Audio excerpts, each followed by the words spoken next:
I'm going to Kansas City. If I could, I could. I'm going to Kansas City.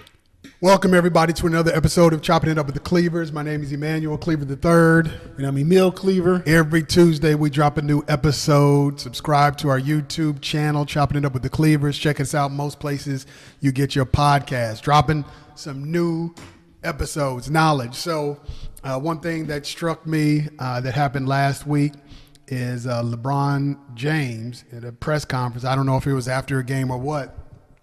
He addressed the media.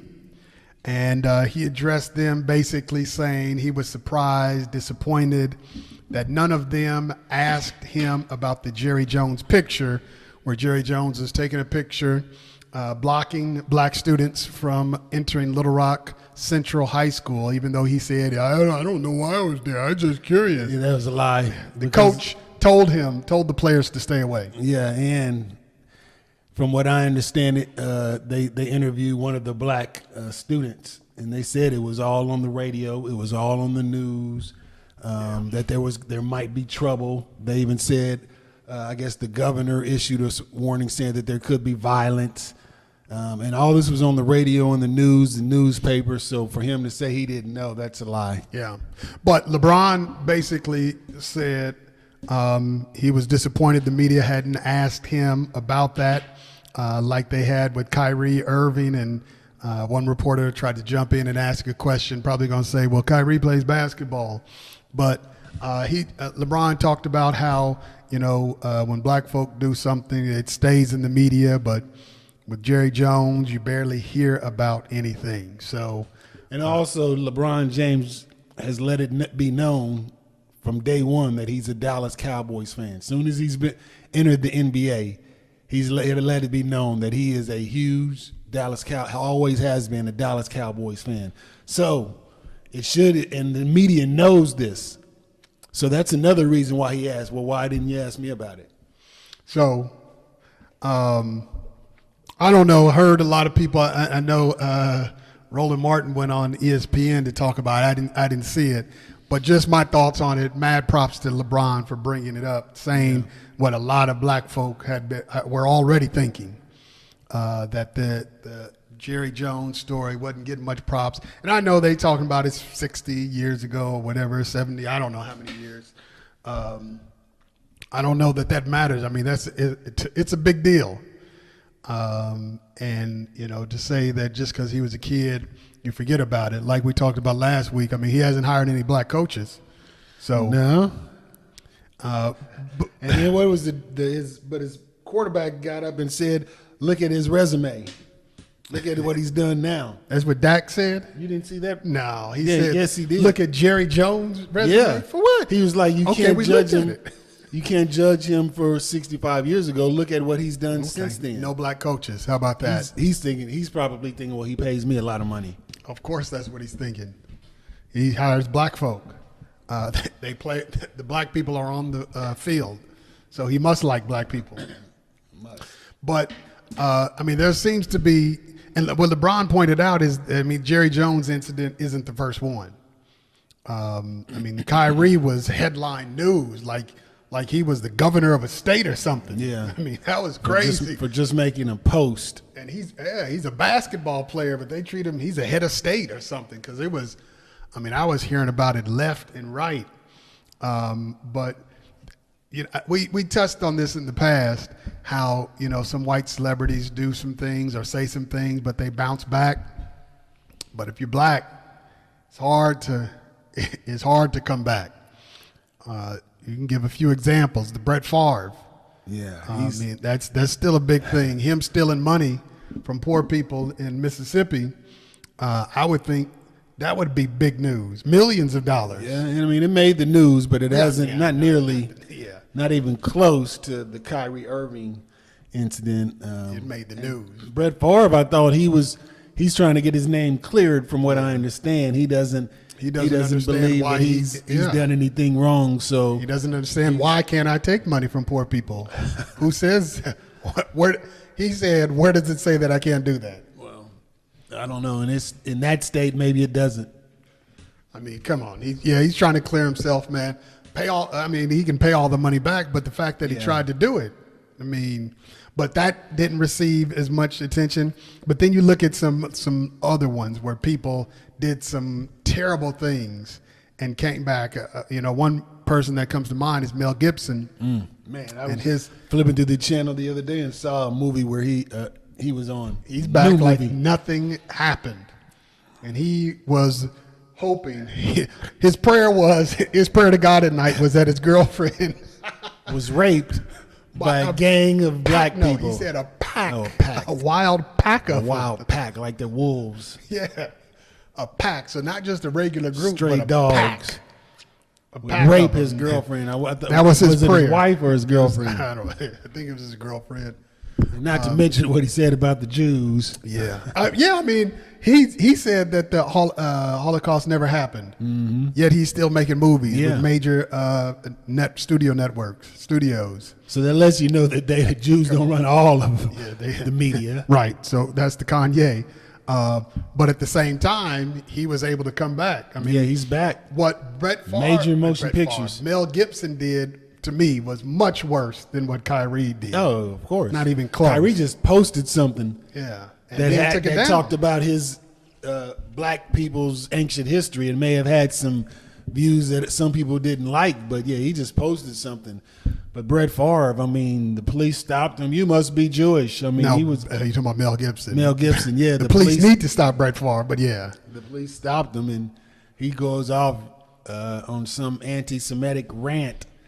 But people still want to go see him. He's still making. Because there's a right-wing conservative Christian group that wants to see Mel Gibson. So what group wants to make sure Kyrie gets reinstated?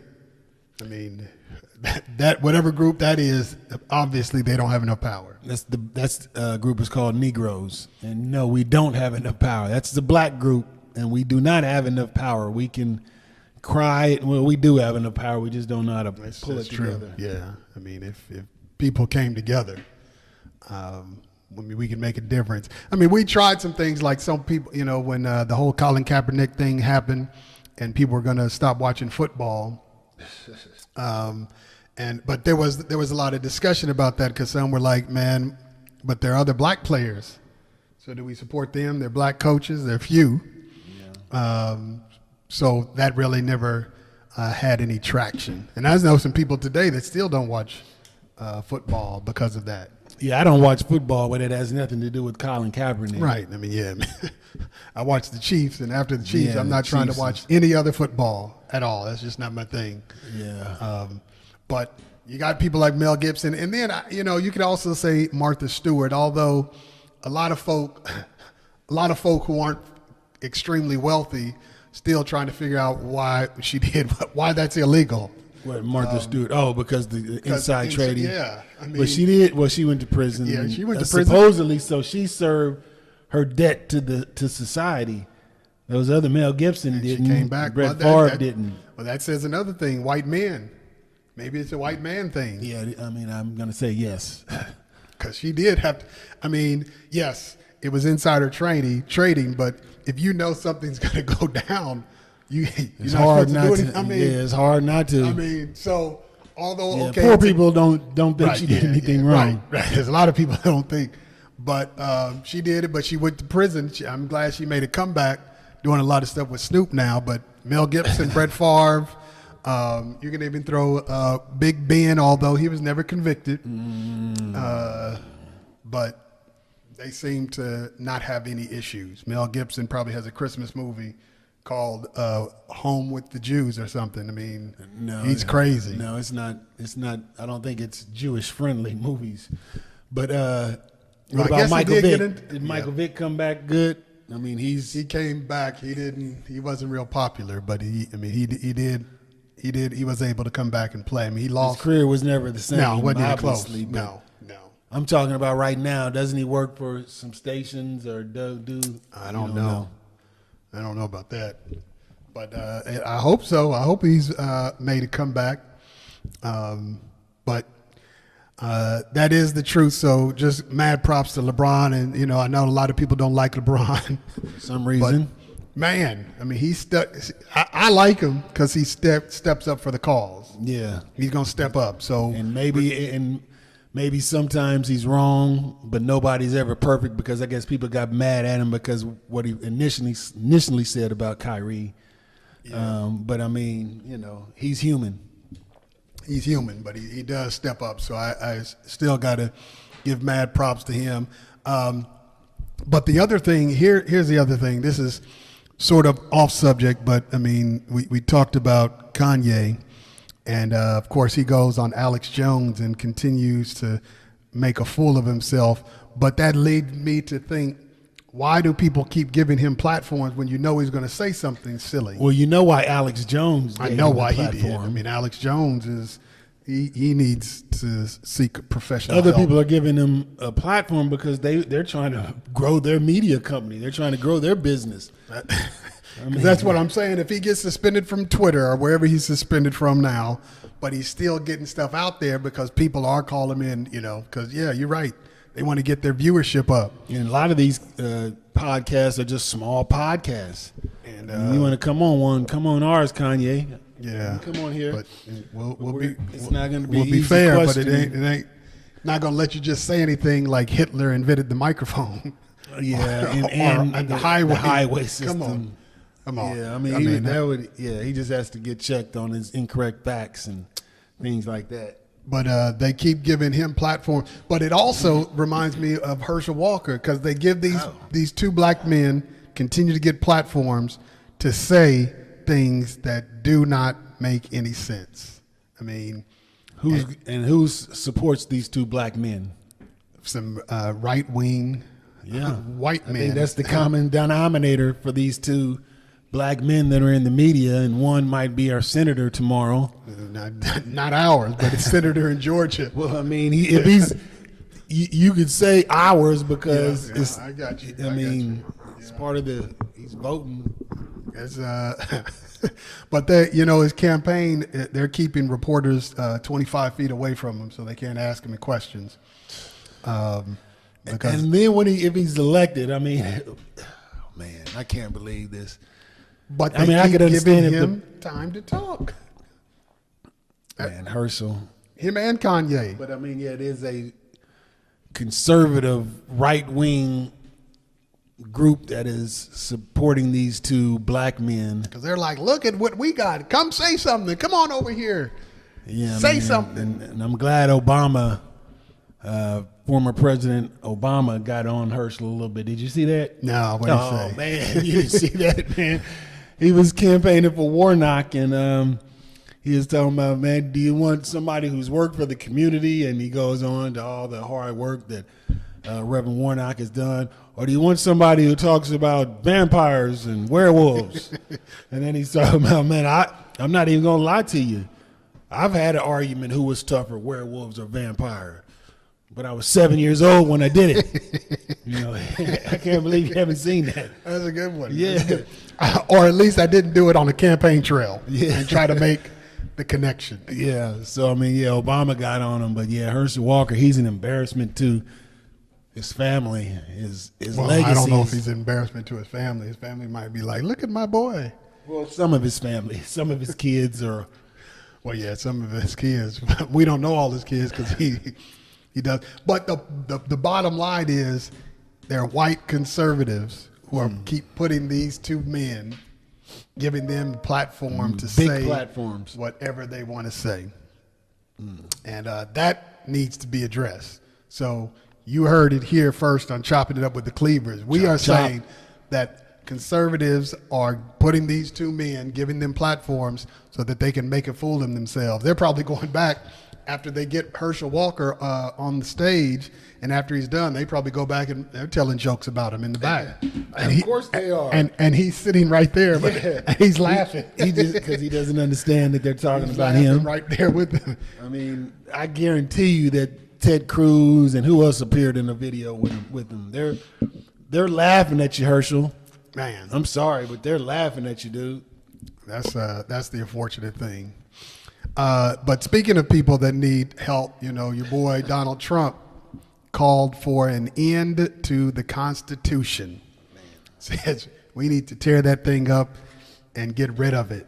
Now, Mike Pence and some other Republicans came out and spoke against him. Finally, Mike Pence. they grew a pair. Mike Pence is putting he's pretty much letting it be known that he's running for president.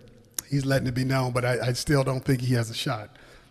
But there are a bunch of Republicans that have been silent on that. I mean, you would. What about DeSantis? I don't know. I haven't heard. I doubt he said anything. I mean, I would think if Donald he's running talks for about president, him. I mean, yeah. But Get rid he of may the have said something, Constitution. but I haven't read anything that he said. Now, I mean, that's kind of like against the right wing way. Yeah. I mean, in the right wing conservative is you don't touch the Constitution, and he's talking about getting rid of it. I would think that he would lose his conservative base. You would think, but people think he's like the Messiah, so he's going to come and change everything. And that's what it is. I mean, we have come to a point in society, and it's always been like this in ancient times and times today where people believe that they are deities. And Donald Trump believes he is a deity. Kanye West believes he is a deity. Just like in the movie 300, Xerxes, he thought he was a god. Well, yeah, Xerxes was a real king. Yeah, Persian but I mean, king, in real life, he thought he was a god. He was a regular person. Right. I mean, and sometimes people lift you up. Oh, he's a god. He's greater than what he really is. I mean, and this is no different than any other time in history, ancient history, recent history, where these human beings believe that they are deities. And Donald Trump believes he's a deity. But I think there are a lot of other people that believe that he is as well. Yeah, I mean, They worship him. Yeah, to believe you're a deity, usually you have followers. I mean, just like Kanye West, I mean, there's still people who are arguing, saying, "Oh no, this is a master plan of what he's doing." It's not going to end well for Kanye. I think we're witnessing a. I don't even want to say what I think is going to happen at the end, but I mean it's not going to end well for him. It's really, I mean, all it is a mental breakdown that's happening in the public. I mean, this is what's going on because he has such a large platform, because so many people know who he is, that we're able to witness, unfortunately, while he is, really going downhill. But I mean, the same is true with Donald Trump. And when he's talking about ending the Constitution, I mean, I'm sure there are a lot of conservatives turning over in their grave right now. He's losing a lot of his support now. Yeah. I mean, I think at one point he was untouchable, but I think there's some things you don't say when you want the conservative support. And one of those things is you don't badmouth the Constitution. You don't say anything about the Constitution, and he did, and he's talking about getting rid of it. I mean, he wants to be president really, really bad. I mean, and he's willing to do anything to do it, which is scary. Yeah. So I'm sure we'll hear more about this as we get closer, but we'll also see about the election results in Georgia. That's going to be very interesting. I'm sure everybody will be glued to the TV or paying attention on Tuesday to see. It's been a lot of early voting too. Yeah, and I think that favors Senator Warnock, but I'm sure we'll at least mention it the following week, because this is going to be big news. If Herschel Walker wins, it'll be a whole segment, but if Senator Warnock wins, it'll probably just be a congratulations and move on. We'll just we'll mention him. Yeah. But yeah, if Herschel Walker, we might have to do a 4-part series. Yeah. And do some talk about his background. This is really, it would really change. I think the Republican Party, because they will see if they see they can do it with Herschel Walker, you're gonna see a lot more black people who are gonna be Herschel Walkers next. Yeah, I can see that. Yeah. Yeah, you're right. I can see them bringing a whole bunch of Herschel Walkers, people like that, and he becomes the leader. Yeah. Anyway, Herschel Walker, I mean, he's known simply because his football. I don't know how that makes you a good senator. because you know how to run people over. But speaking of football, so Deion Sanders, Big news in the also black known community. as prime time. In football world, actually. Yeah, but he coached Jackson State. NFL Hall of Famer. A great season, brought national attention to an HBCU Jackson State. But Two because- consecutive undefeated seasons, I Right. believe, and Yeah. SWAC championships. Right. I mean, he did the thing. So now he's going to the University of Colorado, Big school. Boulder. And so I've heard people on both sides of it. I mean, I wish he had stayed at Jackson State. I Yeah, mean, some people aren't being that nice about it. well, so okay, you tell me that side. I'm gonna tell you the other side. The other side is, man, he saw a promotion, so why wouldn't he take it? Yeah. Well, I mean, I don't necessarily. I mean, I understand both sides of the fence. I mean, he built something at this predominantly black institution, historically black college, and he kind of brought a lot of attention not only to Jackson State but to the SWAC conference, which is an all-black conference of historically black colleges. He brought a lot of attention, and being that most of the greatest football players in the NFL are black, it would make sense for them to go to black colleges, which really has never been the case. You want to go to one of these big schools, Colorado or Colorado is a Alabama. huge football, but he's going to be making a lot more money. Yeah, I mean, a lot more money. He jumped from $300,000 a year to $5 million a year. But yeah, the only thing that I would say about him leaving, which I have no problem with him leaving, I have the statement that he made, which he said, "I am the SWAC." Well, you were there for a couple of years and you're leaving. You're not the SWAC. I mean, I wish he wouldn't have said that. You know, he did build the SWAC. His 2 years or however long, he should be put in the SWAC Hall of Fame just for the attention and what he did to that school and the conference. But yeah, that was the only statement that he made as far as moving on to the next. He did his job. I mean, 2 undefeated seasons. I mean, you can't ask for better than that, and the national attention. People are still going to Jackson State. Jackson State is still going to get top football players, high school football players, and they're probably going to get another top coach, a big-name coach. Hopefully. I mean, there's other football players that I'm sure NFL football players that would love to coach Jackson State. So I see both ends of the argument. You know, I see why people want him to stay, because he could build something even more and more, be another Eddie Robinson, who is the SWAC. Right. But he has to move on for himself. He may be trying to build a legacy.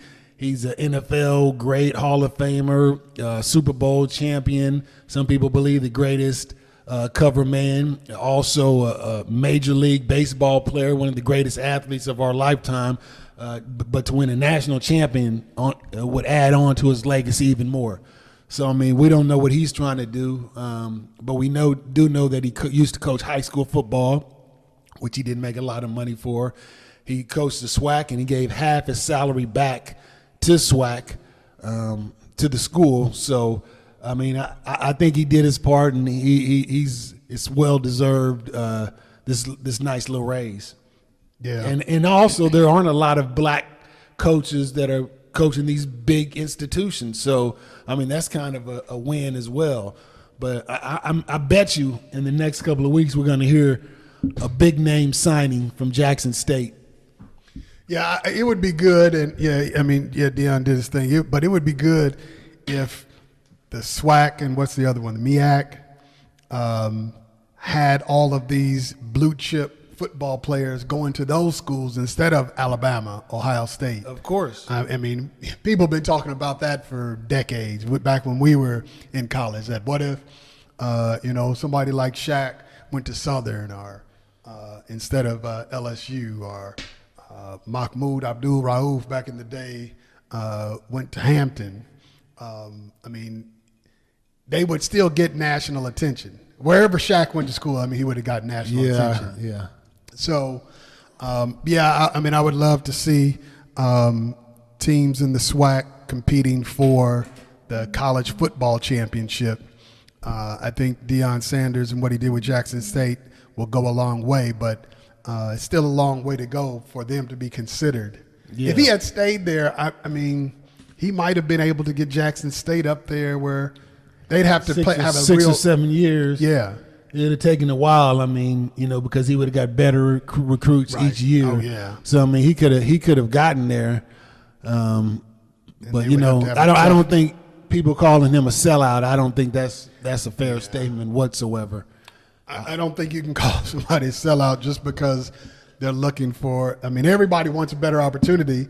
Don't call him a sellout until you get offered 5 times what you already make and you turn it down. Then if you turn it down, then maybe you can go back and say that. But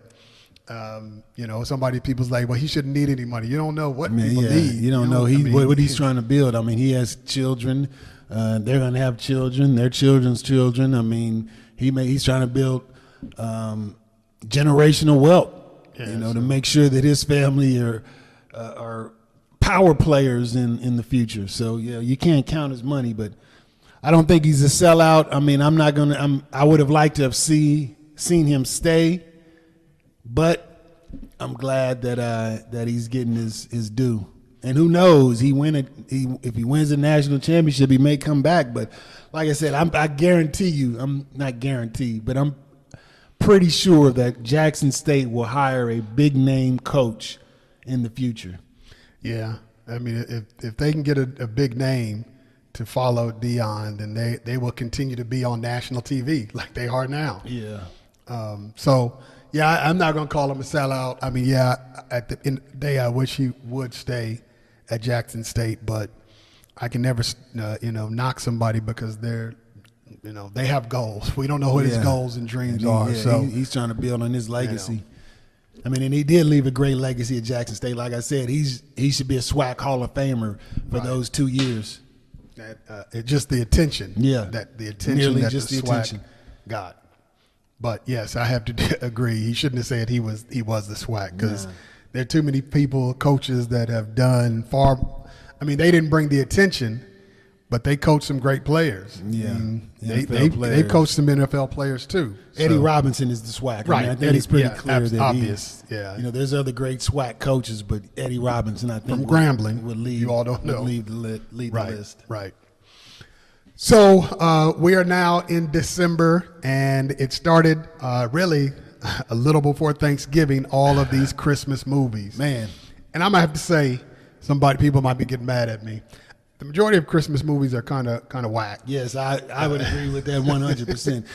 Most of them, 85% to 90% of Christmas movies are not 90. very good at all. 90 is low. Yeah. So, but since we are in that season, we thought we'd do the top 5 Christmas movies, our favorite top 5 Christmas movie. I went first last time, so tell me what you got. So there's only really 3 great Christmas movies in my mind that I would like to watch every year. And I'm not a big Christmas person anymore. I think it's more for kids now.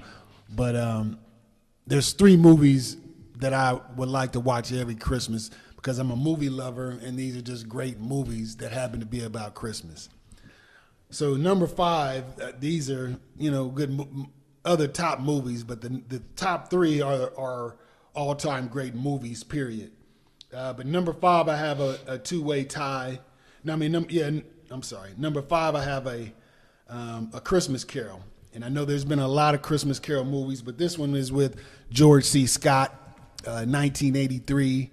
I think that was the one that I've seen the most growing up with. There was one in 1920s or 30s that was also a good one that I've seen many, many times. But the one with George C. Scott is probably the best A Christmas Carol movie. So I'm going to put that in there. Number 4 is a two-way tie. So I have the Friday after next and Bad Santa at number 4. Bad Santa 2003 with the late, great Bernie Mac, the late, great John Ritter. Great movie. Dark comedy. It's not a traditional Christmas movie, so if you haven't seen it and you're in the Christmas spirit, I don't think this is not the movie that you want to watch. But it is a Christmas movie and very funny, dark humor. Some people might not think it's funny, actually. Some people might think it's disturbed. But I've seen it several times, and I'll probably watch it again this Christmas. So number 3, we're beginning into the 3 great movies. These are the only 3 Christmas movies that I can say are just must watches and 3 of the greatest movies of all time. And it was hard to put them in order. But number 3, I'm going to put Elf. All right. One of the funniest movies, probably the funniest Christmas movie ever, period, as far as just making somebody laugh. Will Ferrell grows up in the North Pole believing he's an elf, 6'4" elf. But it is a James Caan, Santa! Rest in peace, who recently died. Hey, does Santa know you're here? You're not Santa. But a great movie, Elf. Haven't seen it yet this year, but I'll end up watching it. So number 2, one of the all-time great movies. I remember when we first watched it, I think our mother came in. This was one of her favorite movies. She almost, one of the other ones she made us watch when we were kids, Miracle on 34th Street.